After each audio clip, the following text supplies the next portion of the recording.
Schadenfreude Gamers, Steve back with Elite Dangerous. This is not Chango Dock, by the way. In case you were wondering, it didn't explode. The bloody Europeans are clogging up the servers. I can't get online, so this is one of the single-player scenarios, but I wanted to keep playing this game anyway, because I like this game, and I figured I'd make some more videos in it anyway. So I decided to do a little bit of a sort of an orientation video for the Sidewinder here that I'm in. And also for the game itself. Wobble, bobblehead, wobble! Ha ha! The bobblehead right above my radar is, I think, specific to the Sidewinder. There are a couple of different versions of that bobblehead. I really hope that that becomes an option later on. Something that you can buy and customize your own ship with, because I think it's cool. And it doesn't tax my computer all that much, so hey, bring it on. Alright, so Elite Dangerous is dedicated to space combat, basically. But there's a lot of other stuff in here that you can also do. So to start with, I'm gonna kill my engines here just because I don't want to get too far away from these canisters, because you can't find them once you leave them. So the first thing you can do is stop my roll. My joystick needs calibration or something. So the first thing that's pretty apparent, I'm not using my Xbox controller on this, I'm using my Sidewinder joystick. And my mouse, you can click on the right button and look about. So I've got displays over here. Sorry, it's a little bit wobbly. I'm still trying to figure out how to calibrate the settings to make this run smoother. And you got the screen over there. And you got some stuff over here. You can't really look behind you very well, but the canopy is pretty clear. You see handholds there. I don't know exactly what the round thing is, but I'm guessing it might be part of the ejection system, maybe. Oh hey, comm light up there. I didn't know that was highlightable. An info screen over here that isn't bringing anything up at the moment. I've got a keyboard over there, and I've got stuff over there. I am playing a female character, in case you notice something odd.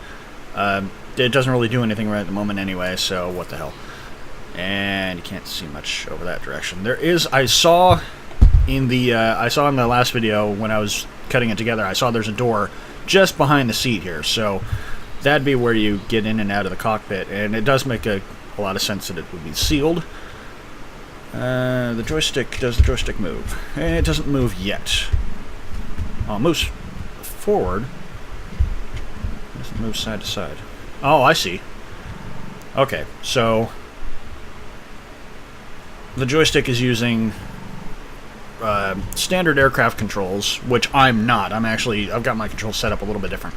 So the rudder pedals, I don't see my feet moving down the rudder pedals, but roll works correctly, pitch works correctly, and throttle works correctly. That's cool. Cool, cool, cool. I like stuff like that. Oops. Okay. So, taking a look around the cockpit here, I've got the radar in the front.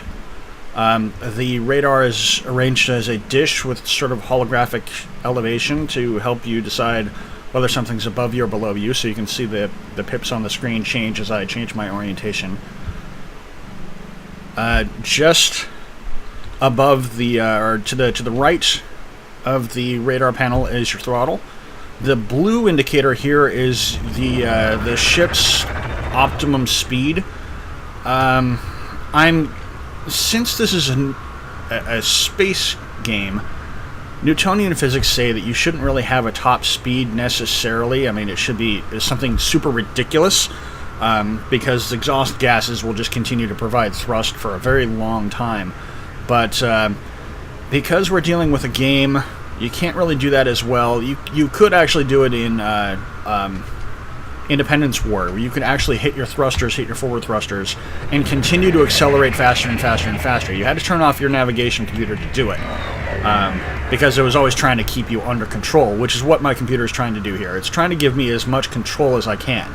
And since this is not an airplane, you can't, well, it is technically an airplane. I could land on that planet if the game allowed me to do it.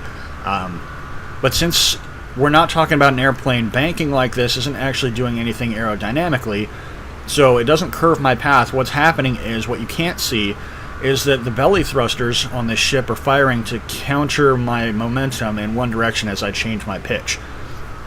And that blue bar is sort of representative of the best way to do that in this particular ship, the maximum strength of those belly thrusters, I'm guessing.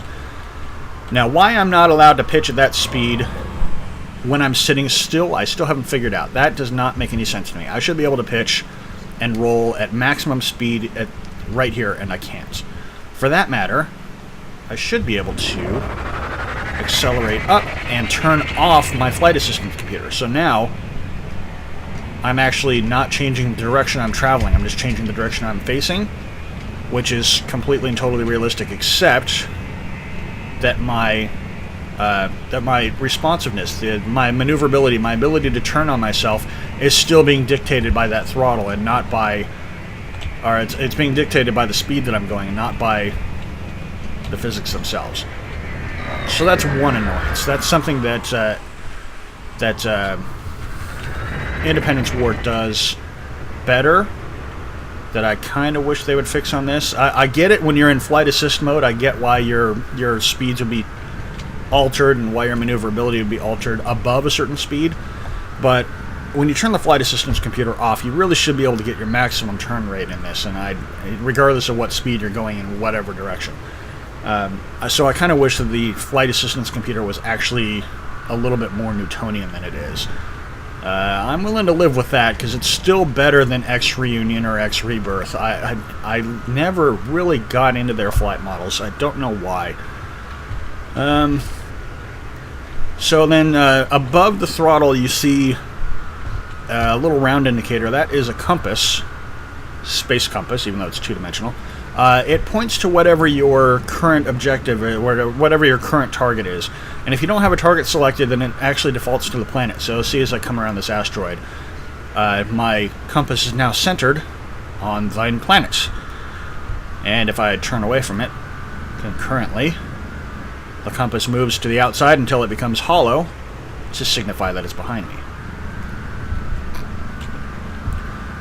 To the right of the throttle is the shield indicator, so you can see your shield and your hull strength. You can also get an idea, if I were under fire, you could get an idea of where that fire was coming from because it pops up on the screen as a holographic overlay. I have 3 shields strength right now. If I were to lose my shields... The shields actually have to recharge, which, you know, is pretty standard, but my shields are not on yet. They're actually building up to their first layer right now. So my shields are technically completely down.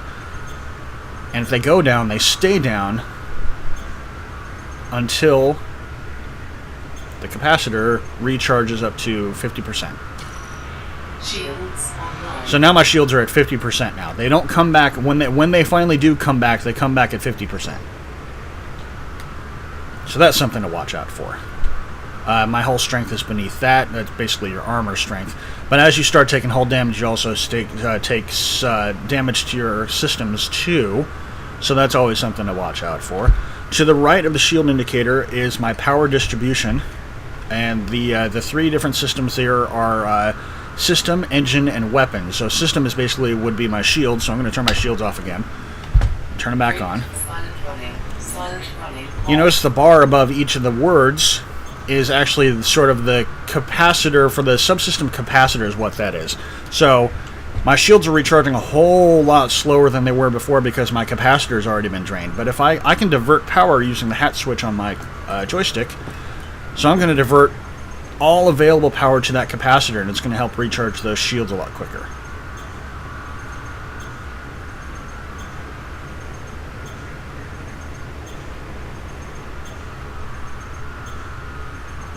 Boop. Shields online. So my shields are back up, and then once my shields get up to full strength, you'll see that capacitor charge up.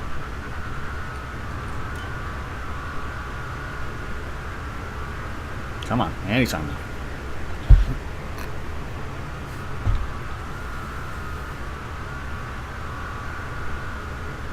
And yes, I'm just basically doing laps. So now you can see my capacitor is starting to charge up. So I'm going to let it charge up all the way, and then I'll demonstrate again.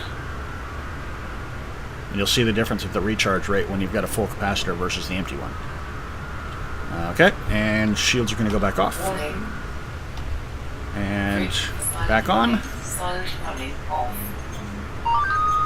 Ignore that, that's nothing. Communication from another solar system. Now see how much faster the shields charge when you've got capacitor power available, rather than pulling it directly from the engine core.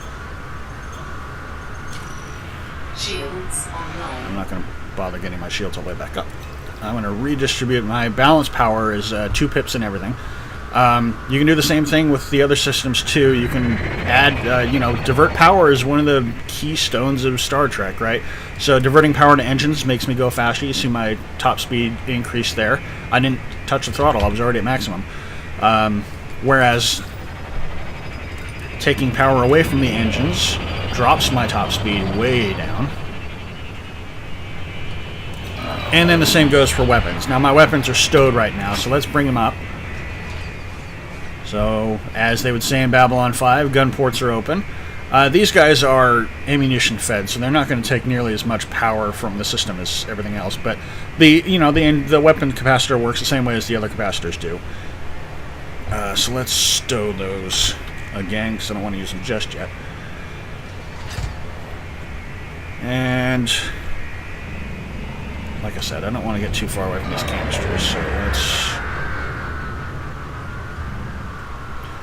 one of the things about this game is that, unlike, say, Wing Commander or many other space games like it, my pitch rate, I'm at optimal speed right now, so my pitch rate is actually pretty good, but my yaw rate is terrible. And you could sort of see that in the way that the thrusters were arranged back in the first video that we ran, when I was inside the starport. You can sort of see it. The thrusters were pointed more upward than they were sideways. And, because this ship has such a small cross-section profile, it doesn't have a lot of space for lateral thrusters. So I get the yaw rate. That's sort of been one of my biggest problems adapting to this flight model, is that I have to, I see stars. I don't see sky. So I don't fly it like an airplane, and I really should be flying it like an airplane.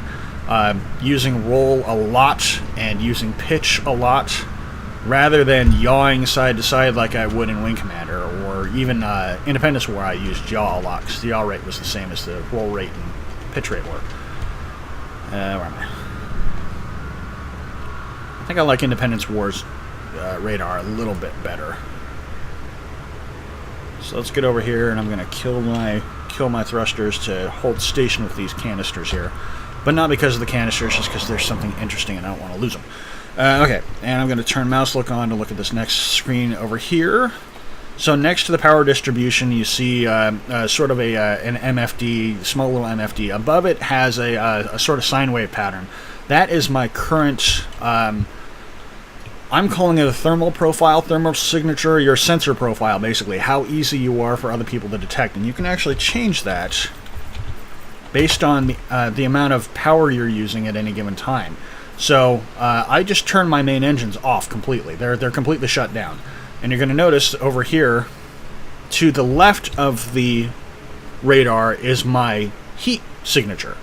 And it's actually going down quite a bit because the engines put out a lot of heat. Heat is one of the biggest things that you can see in space, and you can actually see it right now already. My sensor sine wave is actually dropping because my heat signature is dropping.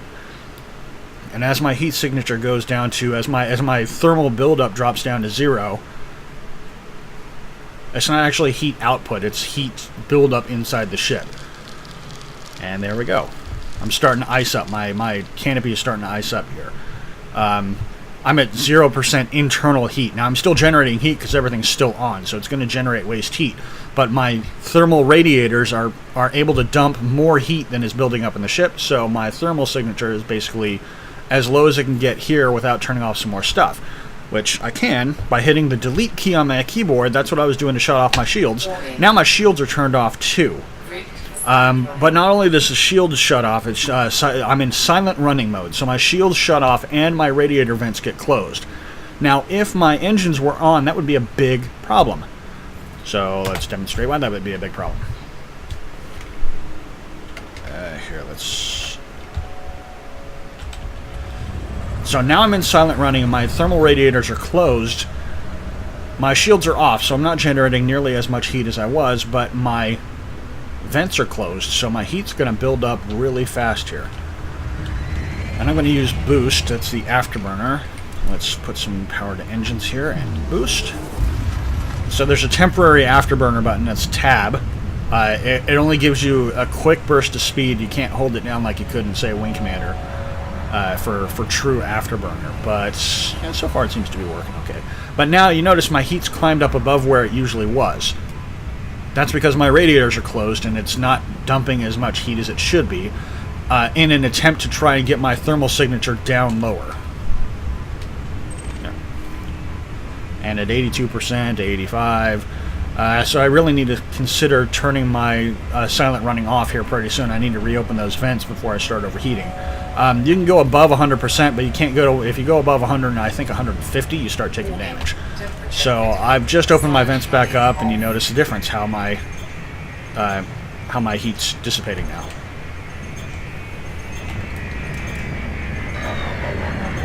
So let's come back about here. Park it again. Come on. Shields online.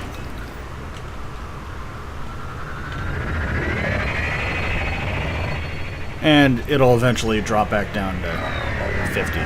Now you generate a lot more heat when your weapons are active because you don't really have any power going to your weapons right now because they're stowed, so there's no reason for that. But if I pop my weapons ports open, I think you'll see that increase a little bit. Even though these are machine guns, maybe not. It certainly goes up as you use them, though. And your weapons actually overheat independent of everything else, too, because of the energy involved. So also on the MFD over here, we've got three little pips there. We've got mass locked, we've got landing gear, and cargo scoop. The mass lock basically means that I'm surrounded by too much mass to engage my hyperdrive, which is sort of an in-game thing here because, you know, you're not supposed to leave this area anyway. But even then, I'd have to actually get quite a bit further away from this. I guess I'm in a ring. I'd have to get outside of this ring and get away from some of these asteroids before my hyperdrive would let me go anywhere. So that's what the mass lock button means. The landing gear, obviously, that my landing gear is down. I don't remember whether that's... Okay, that's the insert key. So now my landing gear is down. The landing gear, for safety reasons, your computer slows you down and slows down your maneuverability. And the cargo scoop, I can actually demonstrate here. The cargo scoop is down at the bottom of the ship for salvaging cargo outside in space. Now, X Rebirth and X Reunion had something like it, but there were sort of automatic systems where if you just ran into something, it would pick it up. As long as you weren't going too fast, it would pick up cargo containers. But in Elite, you have to actually scoop them up. So basically, my cargo door, my cargo bay, payload bay door is open right now. And you see on the left-hand side, my MFD changed from my target to be my cargo scoop. The square box and the crosshairs signify where I need to position the blip, the cargo container, in order to capture it safely. So I'm going to grab this toxic waste container, I'm going to put it in my cargo bay. And I have no idea how fast I can do this and still not suffer catastrophic damage, so we'll find out. Alright, so now I've got cargo. Let's move away a little bit. Thrust. Yeah, see, when I'm sitting still, I should be able to have my maximum maneuverability rate. That seems weird to me. Alright, so now if my cargo scoop is still open, you see, that's what the light indicates. But if I go over to cargo, oh look, I've got stolen toxic waste.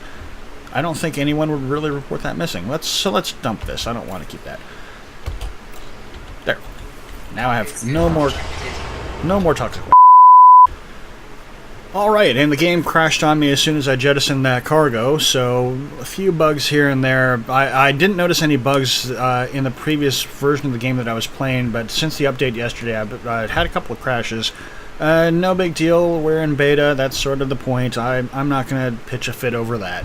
So, it looks like the servers might be online again, but damn it, I'm committed to this one now. So I've got to finish. Got to finish what I started. So back here, we went through the small MFD. So this is the larger MFD to the right-hand side here. And this has a couple of different screens that I can look at. This has my status. This is where your pilot stats would be. Normally it would have my name up at the top. My balance, 1,000 credits, which, as we know, is more than that. Damn game. How many kills you have, what your crime status is, clean, wanted, fugitive, things like that. How much your bounty is, which in the full game you can actually pay a fee to have your bounty cleared. But if I'm wanted and I've got a bounty, then that gives other people free reign to kill me and claim said bounty. I don't like that idea. I don't like being dead. And then it tells you what the name of the ship is, and that's actually the name of my computer right beneath it. That's supposed to be the name of the ship. I didn't go looking for it yesterday. That was one of the things I wanted to do today, is look and see how to change the name of the ship itself. And somewhere in there should be my elite status, but I don't see it. So basically, the original game, the first game, the one released in the 80s, the whole point of the game was to reach elite status, and that basically was by kills. And by what I've seen, it was a fuck ton of kills. I don't know how many. I don't have my conversion chart here, but that was like in the thousands of kills before you reach elite status. Right now, I should be harmless because I have 0 kills. That was the wrong button. So next over is my module thing here. So you can see my total heat generated, which is the same as you get over on that screen there next to the radar. And you can see my total power usage and see how my power is being used up and see what the damage is of each of the individual systems. I can actually set repair priority here too if I had a repair unit, which I don't, so none of that makes any real difference. But I can sit here and turn stuff off all I want to. In order to save power. Maybe I've got power issues, or maybe I want to sit here and try to camp, try to be stealthy. I can turn stuff off to make my heat generated go back down, make my signature go down without going into silent running necessarily. And this is your weapons fire groups. Right now I've only got 2 weapons, and they're both tied to the same group. So, but I could, technically speaking, I could tie each of these cannons to a different button if I really wanted to for some reason. This is more useful for things when you've got weapons that have, you've got lasers and missiles, or lasers and cannons and stuff like that. Cargo we saw just before the crash. This is a list of how much cargo you've got available. You can actually jettison it any time, as long as you don't want to crash the game, I guess. The whole purpose of jettisoning cargo, obviously, is maybe this toxic waste over here was mine, and toxic waste is one of those things that in Elite is a contraband item. So you want to get rid of it, but maybe you don't want to pay to get rid of it, so you come out into space and you dump it illegally, much like the real world. Yay, humanity. But also, if you're getting attacked by a pirate and the pirate just wants your cargo, you can drop your cargo and save your skin. And then you've got functions over here that the landing gear, the cargo scoop, those are available right here without using the buttons on the keyboard. You can set your faction if there was one to set it to. There's nothing here. So there are war zones out there, conflicts between 2 major powers, the Federation or the Empire. And if you wanted to, you could join in on those and join on one side or the other sort of as a mercenary of the moment and choose which side you want to be on and set your faction that way. So if I wanted to fight with the Federation, I could come in here and set my faction to Federation, and then I would be considered a friend of them and an enemy to the Empire. I can turn on my distress beacon here if I'm stranded in space and hopefully somebody friendly finds me. But I think it's just as easy for enemies to find you. Silent running was that button that we were pressing earlier. Ship lights are headlights. Let's turn those on and see how it works on this here big-ass asteroid. I'm actually going to turn the lights off. I can do that with the L key on my keyboard, so that you can see the difference once I get close.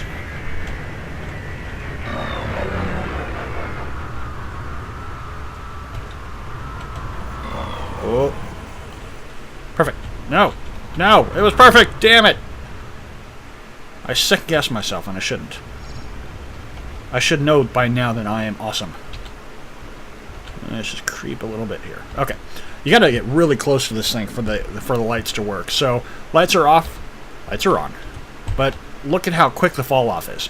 That's ridiculous. I should be lighting the hell out of this asteroid, even if it's not very bright.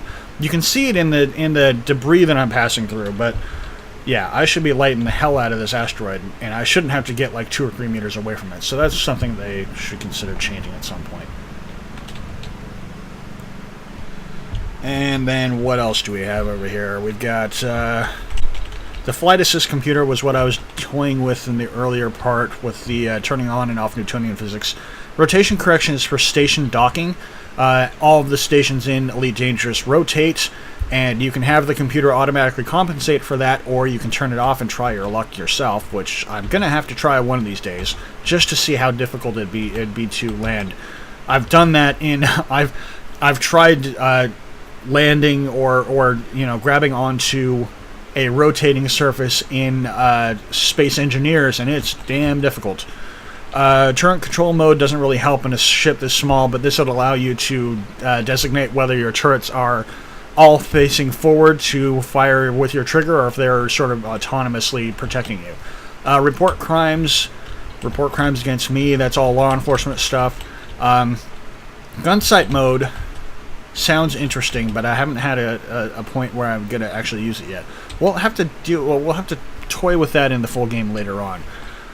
Sensor scale mode and self-destruct. Self-destruct seems pretty obvious. The sensor scale mode I can actually do with the page up and page down key. So if you look at my sensor pattern, I can actually zoom it out, which I need to start getting in the habit of doing, so you can see a wider field of view versus the close-up version, which I would guess I would consider combat mode, so you can see what's going on close to you.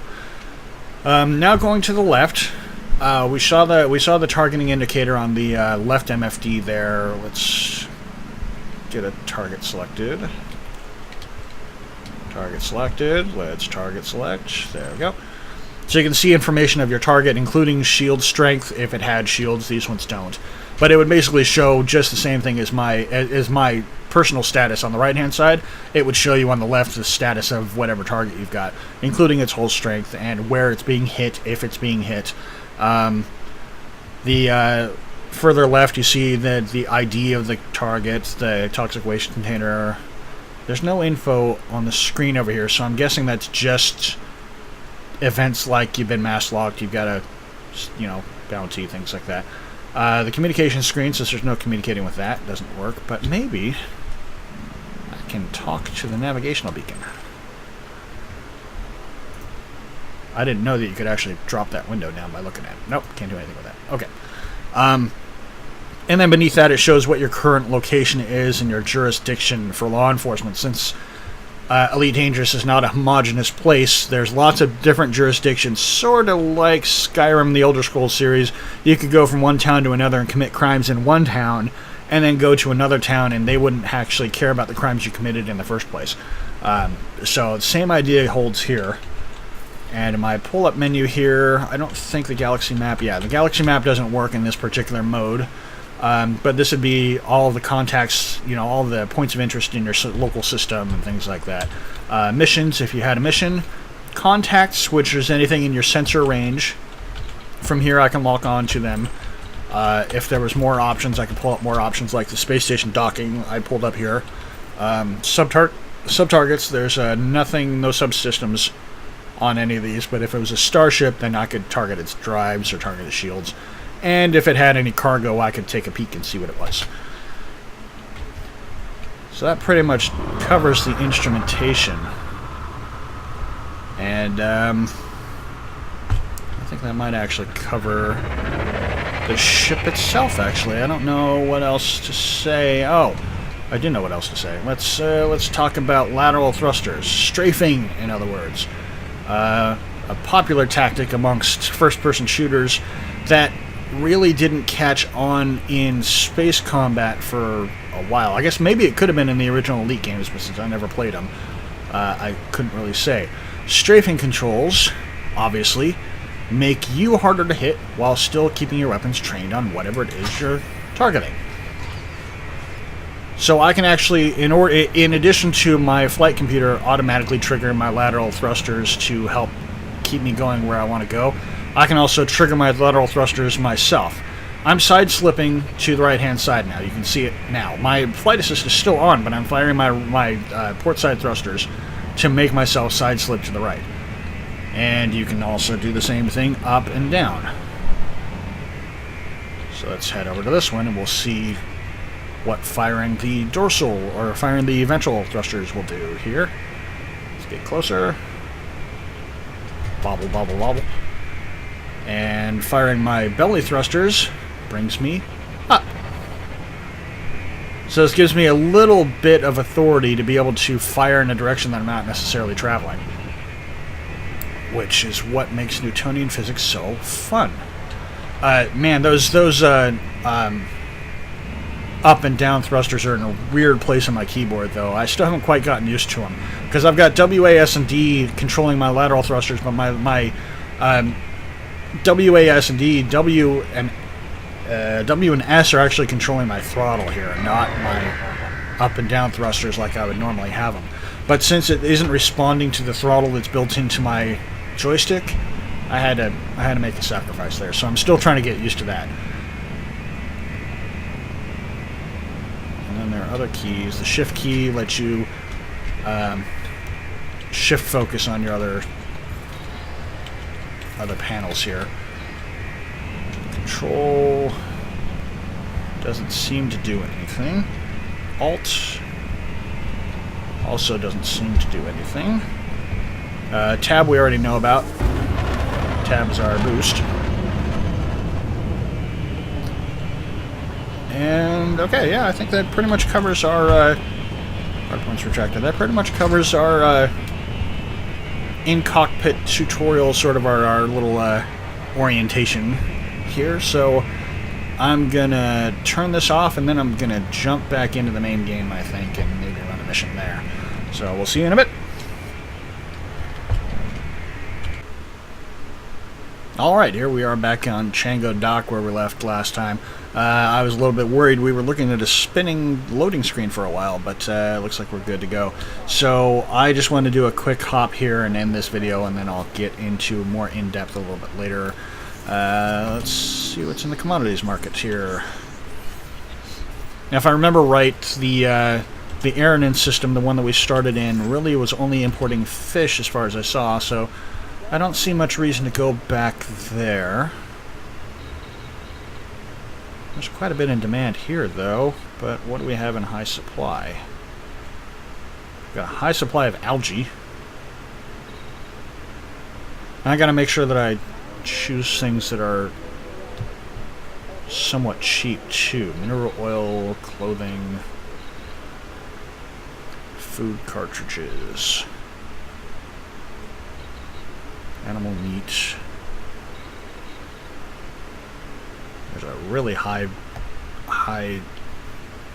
hell static furnaces. What the hell is that? We got computer components there, and we got scrap down there. It's high in demand. I don't know who would buy scrap though.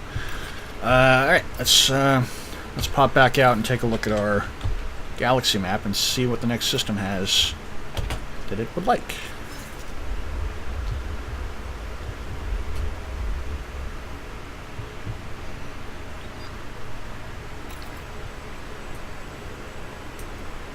I just noticed that my clock is set to 4 o'clock. It is about 9 o'clock here in reality land. I wonder if they actually, because that should be maybe close to what it is in Britain right now, which is where Frontier Developments is, where the developers of this game are. But I also wonder if maybe they're actually using honest-to-God Universal Standard Time. Because that'd be pretty cool. That's something I always thought would be interesting. Okay, so we've got Aaron, and we already know what to expect there. What is Alun? It's a Federation world, so I don't mind going there. I want to stay out of the Anarchy systems for now, just because I the newbie ship is not going to serve me very well in combat. Come on, give me something on sticks. Dead system with little of interest. Okay, that probably means bad things right there. What about Apollo? Federation World Agricultural Economy. And, oh damn it, Alun is a high-tech government corporate high-tech world. Okay, so they might want computer components. Bloop. That is a really cool map. Okay, so Ibutis exports weapons to everywhere. Not from Chango Dock, though, it didn't look like. Probably from one of the other docks. Dahan.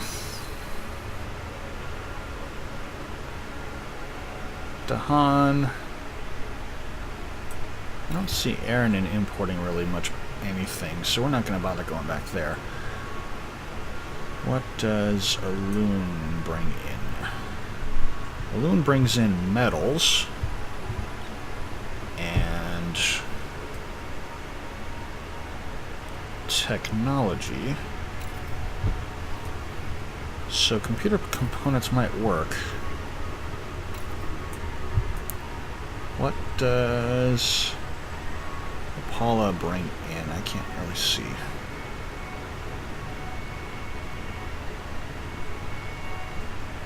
Paula doesn't really seem to be bringing anything in either. It seems like stuff from Aranin is going straight to Ovid.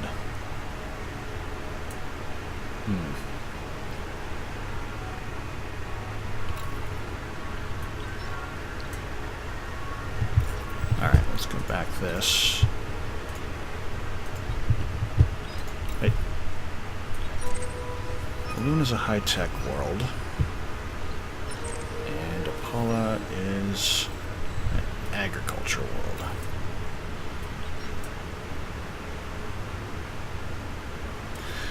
Okay. I think the computer components might be our answer here.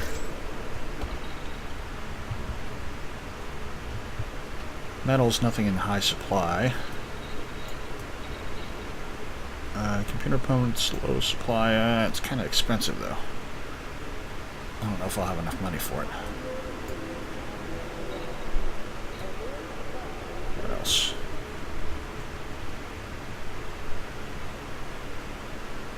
Mineral extractors would be good for mining, I think.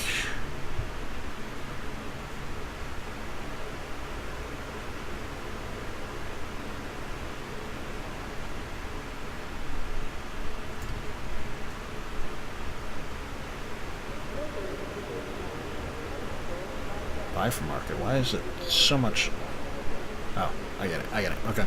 Never mind.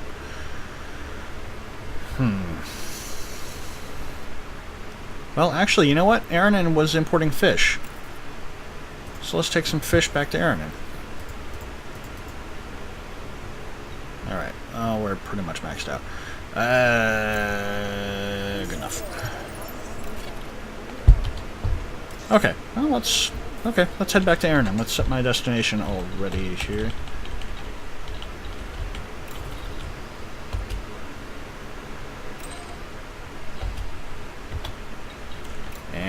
Let's launch.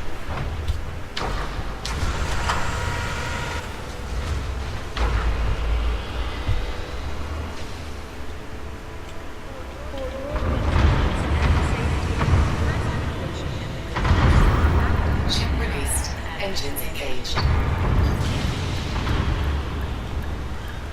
And Rig silent running. Silent running. Damn it. Off. There we go. Cargo scoop deployed. Cargo scoop retracted. Yeah, the computer seems a little bit like it's laughing at me.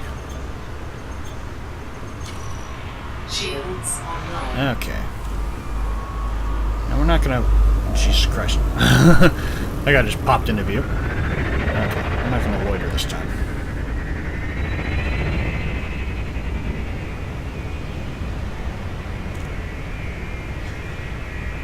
Okie doke. So my destination is behind me. Let's line up for jump. And I realized that the last video I didn't really cover what I wanted to cover. I figured it out after I was cutting it together. I was a little bit heat maddened. I was a little bit heat maddened and a little bit tired of waiting. It was a little bit late in the evening, so I didn't get a chance to talk about some of the stuff that I wanted to talk about. I'll do that in the next video. Specifically, I wanted to talk about the differences between this game and left the fire zone. Am I still mass locked? I'm glad that that light's there. Okay, there we go. What? I'm not mass locked. It just turned off. Fuck you. I wanted to talk about Star Citizen and the state of flying simulators and space simulators and stuff like that. I'll do that in the next video. I just want to get some more cashola here, hopefully. Poof. I love the sounds in this game. I'm going to definitely have the sounds turned up a little bit more in this one, since I'm not cutting between different games in this time. I thought that would be kind of cool. I don't know if it turned out the way I wanted it to.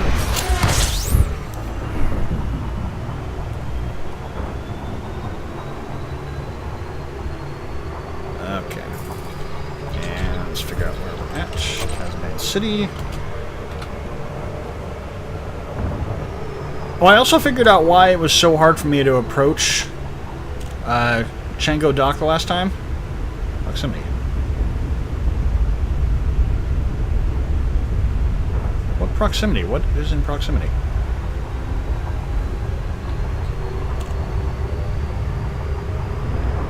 I figured it out as I was cutting the video together. Apparently, gravity really affects you when you're in frame shift speed, because I noticed that my throttle was set where it needed to be when I was approaching the planet, or when I was approaching Chango Dock, but as I approached, my speed was increasing anyway, and yeah, that had to have been gravitational effect, so that was cool to finally figure out, so we're going to see if we can counteract that this time.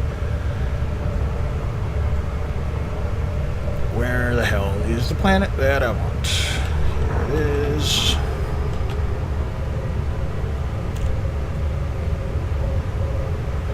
And I think I've come up with a strategy for entering systems too. I'm not sure if I'm ready to try it yet, though.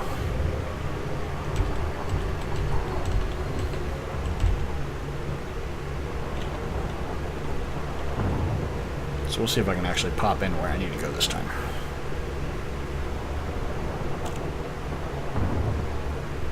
Get a new contact again. Screw you, go away.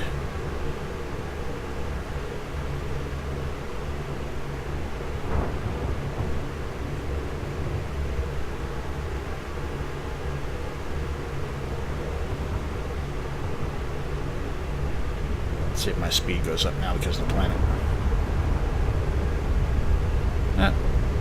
It is going up a little bit. You can notice it squeaking up a little there.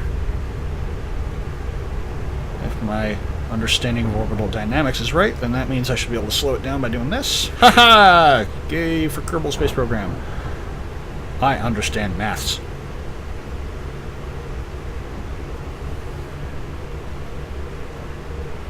Alright. So my speed is looking good this time. See if I can get out, put myself out where I actually want to be this time.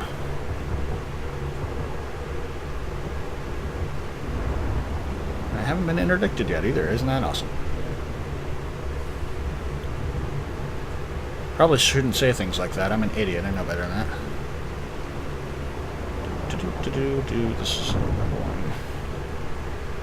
And let's get a little closer. Didn't I better be 88 kilometers from the damn station like I told it to. So those distances are apparently logarithmic.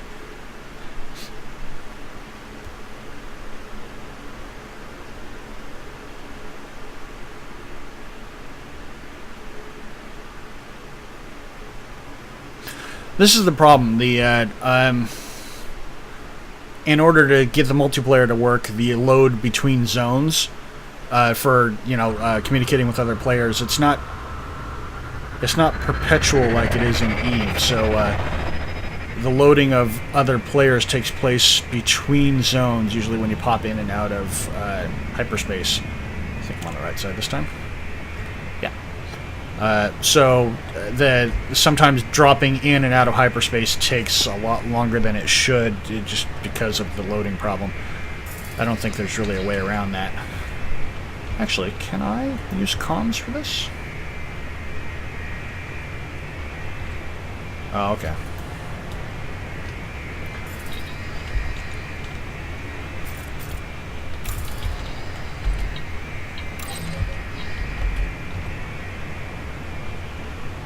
Let's get a little bit closer before we request docking, because I don't want time to run out before I get there.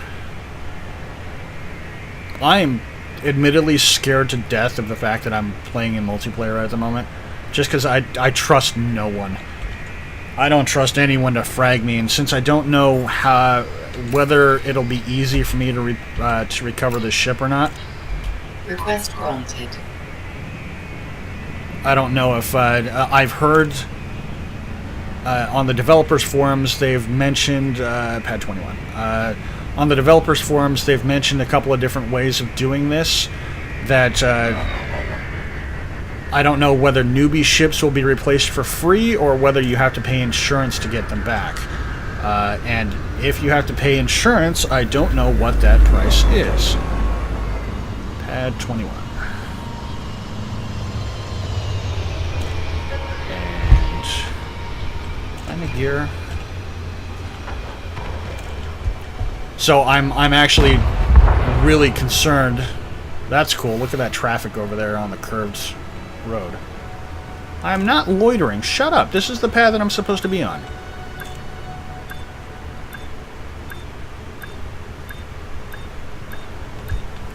Man, these guys are fucking militant.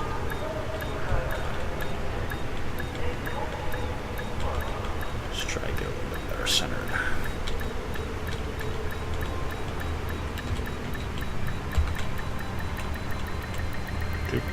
Docking successful. Engines disengaged. Oh yeah, so I have no idea. If I lose this ship, I have no idea how hard it'll be for me to get it back. So I've been really concerned about ending up in PvP and getting myself blown away. Oh, there, somebody just got screwed. Look at that. There's debris all over the place. Glad I saw that before I cut off for today. Let's... Oh, Jesus Christ. There's some more debris. Somebody's having a bad day, folks. I'm just glad it's not me. Alright, so... let's sell this fish. And maybe next time I'll try a bulletin board and see if there's any jobs available. Wish I can use my mouse here. Fish. Aw, no, here we go. Okay. Got 3. For a profit of 1,000. I like.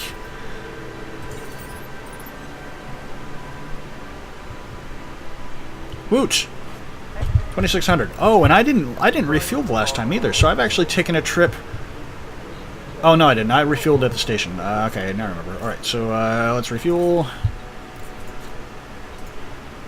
13 whole credits, good enough for me. And now we're looking at a balance of 26-27. Hey, I like it. So that'll do it for this episode here.